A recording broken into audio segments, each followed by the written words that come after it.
So பாலிசிஸ்னால் என்னென்னா making decision.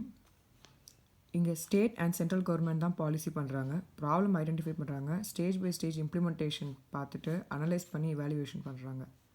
So இது ஒரு காமன் கோலாக வச்சுட்டு இந்த பாலிசிஸ் பண்ணுறாங்க.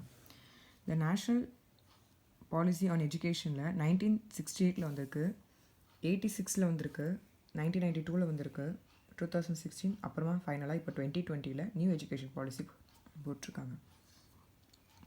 நேஷ்னல் பாலிசி ஆன் எஜுகேஷன் 1968 நம்ம தெரிஞ்சுக்க வேண்டிய பாயிண்ட்ஸ் என்ன, இதுக்கு இன்னொரு பேர் கொத்தாரி கமிஷன் 1964-66. இது சப்ரூ கமிட்டியும் இது ஃபேமஸாக சொல்கிறாங்க. இது CABE அப்படிங்கிறதுனால approve ஆகிருக்கிறது.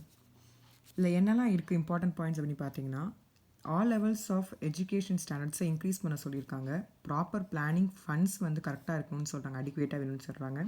Plus post graduate teaching and ரிசர்ச்சோட சென்டர்ஸ் அதிகமாக அட்வான்ஸ்ட் பண்ணணும் அப்படின்னு சொல்லிட்டு NPE 1968 சொல்லக்கூடிய விஷயங்கள் பாலிசி. 86 அது எப்படி வந்து டைம் டு டைம் வந்து பாலிசிஸ் மாறிக்கிட்டே இருக்கும், அது மாதிரி இதுவும் மாறுது.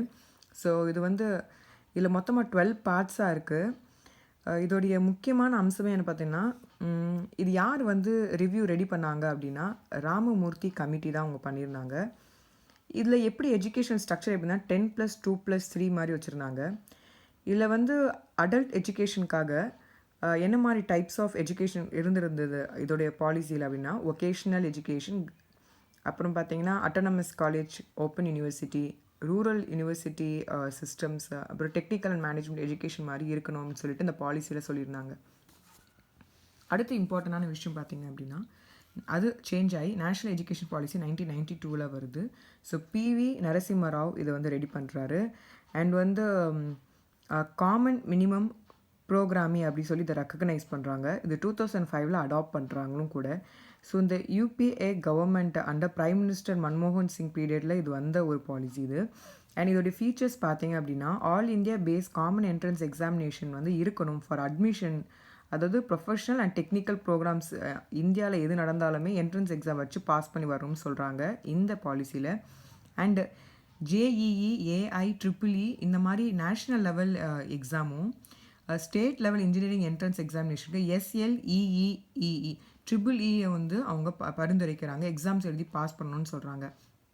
ஸோ ஸ்டேட் லெவல் இன்ஸ்டிடியூஷன்ஸ்க்கு எல்லாம் வந்து என்னென்னா AIEEE பாலிசி எக்ஸாம்ஸ் எழுதி என்ட்ரன்ஸ் எக்ஸாம் எழுதி உள்ளே வந்தால் நல்லாயிருக்கும் அப்படின்னு சொல்கிறாங்க. ஸோ நேஷ்னல் எஜுகேஷன் பாலிசி 2016 என்ன சொல்கிறாங்கன்னா, இதை டிராஃப்ட் பண்ணி இது வந்து ஜெண்டர் டிஸ்கிரிமினேஷன் அட்ரஸ் பண்ணுற மாதிரியான ஒரு விஷயமா இருக்குது.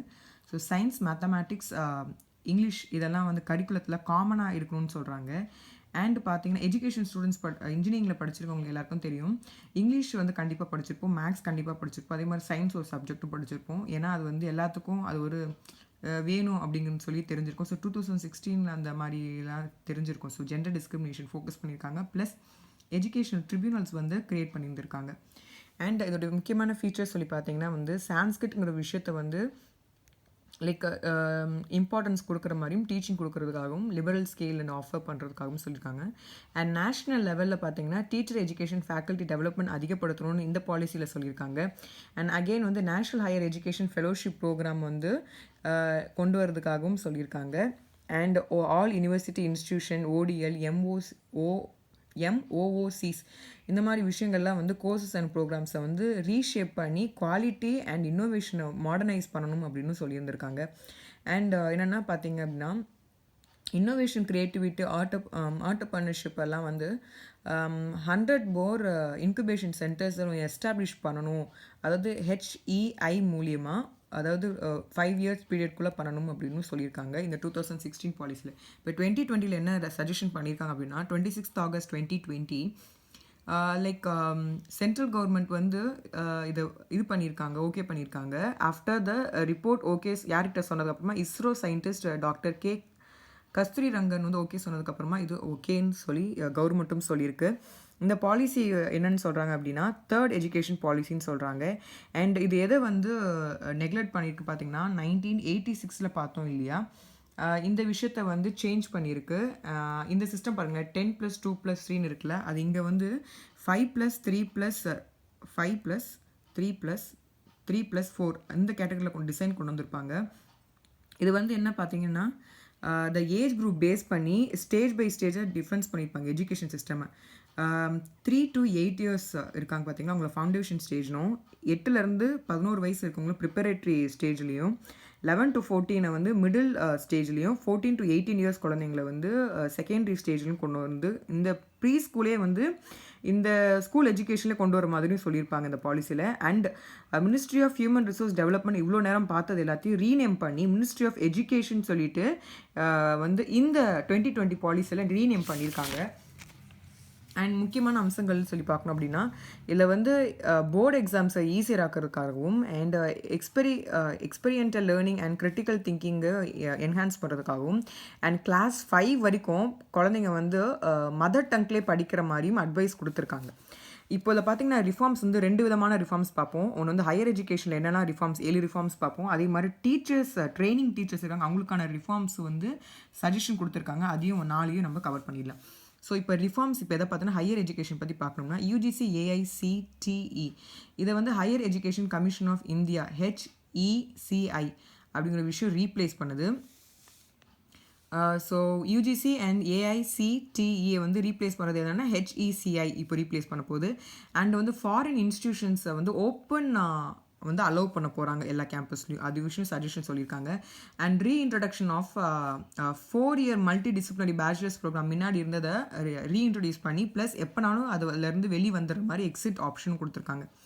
அதே மாதிரி எம்ஃபில் ப்ரோக்ராம் எப்போனா டிஸ்கண்டினியூ பண்ணுறதுக்கான ஆப்ஷன்ஸ் வந்து இந்த பாலிசியில் சொல்லியிருக்காங்க.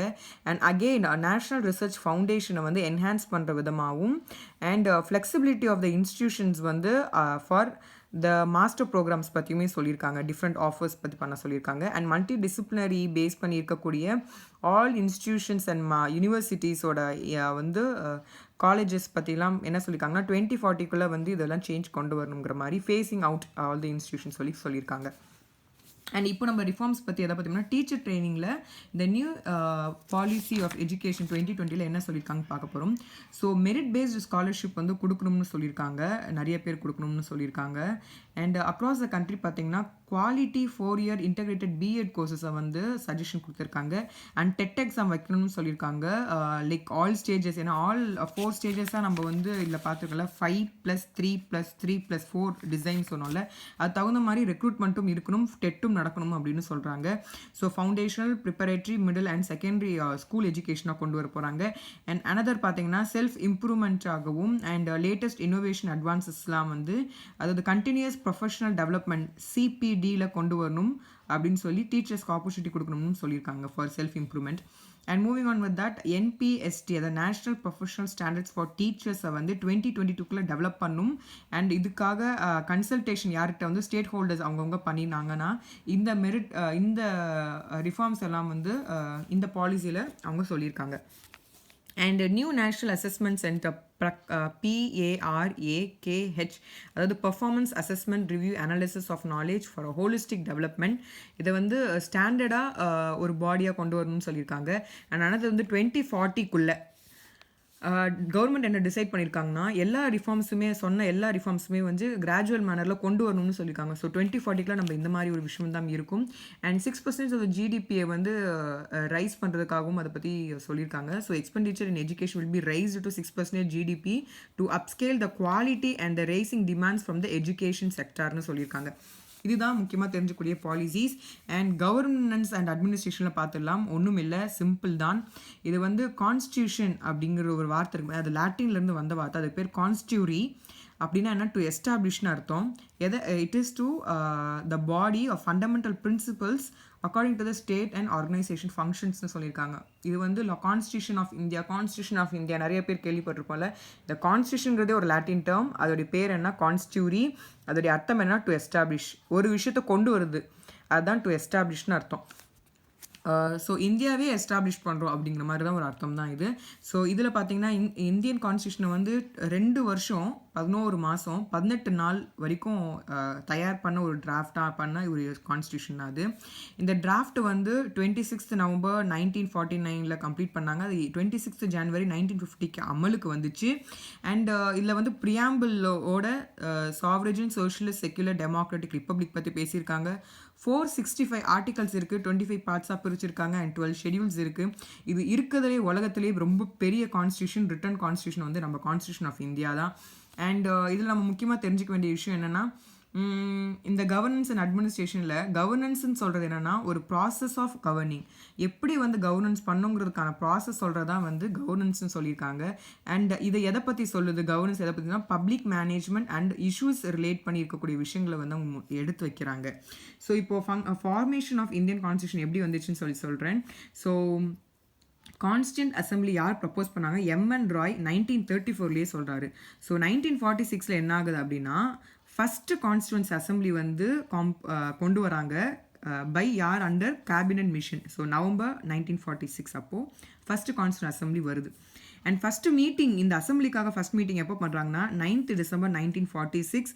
இதோடைய யார் வந்து ப்ரிசைட் பண்ணியிருக்காரு அப்படின்னா டாக்டர் சச்சினானந்தா சின்ஹா தான் பண்ணுறாரு. அண்ட் இந்த அசம்பிளியில் எத்தனை பேர் மெம்பர்ஸ் இருந்தாங்கன்னா 389 மெம்பர்ஸ் இருந்தாங்க. இதில் 1 மார்க் கொஸ்டின் எதை வேணால் சூஸில் கேட்கலாங்க, அதனால தான் இதை நான் ஃபுல்லாக படிக்கிறேன். அண்ட் பார்த்தீங்கன்னா 11th December 1946 doctor Rajendra Prasad வந்து பெர்மனன்ட் பிரசிடென்ட் ஆஃப் த அசம்பிளியாக அவர் வந்து அப்பாயிண்ட் ஆகுறாரு. அண்ட் இது இன்க்ளூடிங் என்னென்னா 13th December 1946 ஜவஹர்லால் நேரு வந்து என்ன பண்ணுறாரு அப்படின்னா ப்ரியாம்பிள் ஆஃப் இந்தியன் கான்ஸ்டியூஷன் அப்படிங்கிற ஒரு விஷயம் இந்தியன் கான்ஸ்டியூஷனில் ஒரு அப்ஜெக்டிவ் ரெசல்யூஷனாக அவர் வருது. அண்ட் வந்து கான்ஸ்டியூஷனல் டிராஃப்ட் வந்து எதை பற்றி டிஸ்கஸ் பண்ணியிருக்காங்க அப்படின்னா 11 செக்ஷன்ஸ், அது 165 டேஸ்க்குள்ள அது கொண்டு வந்திருக்கிறது. So the constitution draft was discussed in the constituent assembly for 11 section, அது 165 டேஸ்க்கு அது டிஸ்கஸ் பண்ணியிருக்காங்க. So features of a different constitution சொல்லி பார்க்கணும் அப்படின்னா நம்மளோட இந்த கான்ஸ்டியூஷன் வந்து எல்லாமே வந்து பல டெவலப்டு கண்ட்ரீஸ் கிட்ட இருந்து நம்ம ஒரு காப்பி ஆஃப் பண்ணி அதை நம்ம ஊருக்கு தகுந்த மாதிரி மாடிஃபை பண்ணது தான் நம்ம இப்போ யூஸ் பண்ணிட்டு இருக்க கான்ஸ்டியூஷன் ஆஃப் இந்தியா. ஸோ ஒவ்வொரு ஊரில் இருந்தும் நம்ம வாங்கியிருக்கோம். ஸோ நம்ம எல்லாரையுமே சார்ந்து தான் இருக்கோம் அப்படிங்கிற விஷயம் வந்து கான்ஸ்டியூஷன் ஆஃப் இந்தியா நம்மளை இன்னொரு தடவை ஞாபகப்படுத்துது. ஸோ ஆஸ்திரேலியாவிலேருந்து நம்ம எதை வாங்கினா கன்கரண்ட் லிஸ்ட், அதாவது concurrent list, cooperative federalism, joint sitting of 2 hours. அதே மாதிரி கனடாவிலேருந்து நம்ம எதை வந்து ஸ்ட்ரக்சர் எடுத்துருக்கோம்னா federal system and advisory jurisdiction of supreme court. இந்த விஷயத்தை நம்ம கனடா கிட்ட இருந்து தான் நம்ம மாடல் பார்த்து நம்ம எடுத்திருக்கோம். அண்ட் ஃப்ரெஞ்ச் கிட்ட இருந்து அவங்களுடைய republic, liberty, equality and fraternity மாடல்ஸை நம்ம வந்து எடுத்திருக்கோம். அண்ட் அயர்லாண்டில் பார்த்தீங்கன்னா DPSC direct principles of state policy, presidential election எப்படி நடத்தணுங்கிறத வந்து நம்ம அவங்களுடைய மாடல் ஃபாலோ பண்ணுறோம். அண்ட் ரஷ்யாவில் fundamental duties and ideals of social economic political ஜஸ்டிஸை வந்து நம்ம அவங்க ரஷ்யன் மாடல் நம்ம ஃபாலோ பண்ணுறோம். அண்ட் சவுத் ஆஃப்ரிக்காவிலேருந்து ப்ரொசீஜர் ஆஃப் கான்ஸ்டியூஷனல் அமெண்ட்மெண்ட்ஸ் எல்லாம் பண்ணுறதை பற்றி மாடலும் அண்ட் எலெக்டிங் ராஜ்யசபா மெம்பர்ஸையும் வந்து இந்த மாடலை வந்து நம்ம சவுத் ஆஃப்ரிக்கா கிட்டேருந்து நம்ம ஃபாலோ பண்ணுறோம். அண்ட் UK கிட்டேருந்து எதெல்லாம் ஃபாலோ பண்ணுறோன்னா நம்ம வந்து முக்கியமாக ரூல் ஆஃப் லா ஃபாலோ பண்ணுறோம், சிங்கிள் சிட்டிசன்ஷிப் ஃபாலோ பண்ணுறோம், ஜுடிஷியேஷன் ஆஃப் கோர்ட்ஸ் ஃபாலோ பண்ணுறோம், லெஜிஸ்லேட்டிவ் ப்ரொசீஜர்ஸ் ஃபாலோ பண்ணுறோம், பார்லிமெண்ட்ரி சிஸ்டம் ஆஃப் கவர்மெண்ட், அப்புறம் 2 houses parliament, election of prime minister and council of ministers. இது எல்லாத்தையுமே வந்து நம்ம முக்கியமாக UK கிட்ட இருந்து தான் நம்ம வந்து ஃபாலோ பண்ணிட்டு இருக்கோம். அண்ட் US கிட்ட இருந்து என்னெல்லாம் நம்ம வந்து ஃபாலோ பண்ணி நம்ம எடுத்திருக்கோம் அப்படின்னா fundamental rights, president as executive ஹெட்டுங்கிற ஒரு விஷயம், impeachment of president, vice president, independent judiciary, written constitution, இந்த மாதிரி விஷயங்களை வந்து US கிட்ட இருந்து நம்ம வந்து ஃபாலோ பண்ணுறோம் நல்லா இருக்குங்கிறதுக்காக. அண்ட் ஜெர்மனியிலேருந்து நம்ம எதை நம்ம எடுத்துருக்கோம்னா suspension of fundamental rights during emergency டைமில் இதை நம்ம ஃபாலோ பண்ணுறோம். ஜப்பான் கிட்டேருந்து நம்ம எதை ஃபாலோ பண்ணுறோம்னா லா on which the supreme court functioning. நம்மளுடைய சுப்ரீம் கோர்ட் ஃபங்க்ஷனிங்கும் ஜப்பானோட இது மாடலும் கிட்டத்தட்ட ஒரே மாதிரி தான் இருக்கும். ஏன்னா நம்ம ஜப்பானை தான் நம்ம ஃபாலோ பண்ணுறோம்.